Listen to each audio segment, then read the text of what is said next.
नागोठणे शहरात पिसाळलेल्या कुत्र्याने 2 दिवसांत तब्बल 11 पेक्षा अधिक नागरिकांना चावा घेतला। पिसाळलेला कुत्रा नागोठणे शहरात फिरत असल्याने 2 दिवसांपासून नागरिकांमध्ये मोठी दहशत पसरली आहे। दरम्यान पिसाळलेल्या कुत्र्याचा त्वरित बंदोबस्त करावा अशी मागणी नागरिकांनी केली आहे।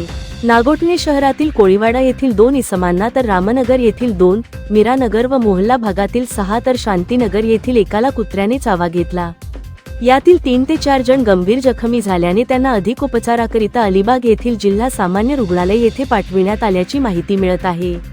या घटनेमुळे नागोठणे शहरातील नागरिकांमध्ये भीतीचे वातावरण पसरले आहे। नागरिकांच्या सुरक्षिततेसाठी मोकाट कुत्र्यांचा बंदोबस्त करण्याची मागणी नागोठणे शहरातील नागरिकांकडून होत आहे।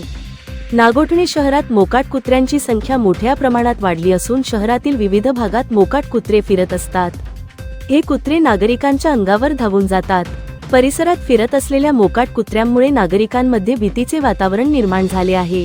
ज्यांना कुत्र्याने चावा घेतला आहे अशा लोकांनी रेबीज व्हॅक्सिन आणि अँटी रेबीज सिरम आणि टीटी इंजेक्शन घेणे जरुरी असल्याची माहिती मायालक्ष्मी हॉस्पिटलचे डॉक्टर सुनील पाटील यांनी दिली आहे।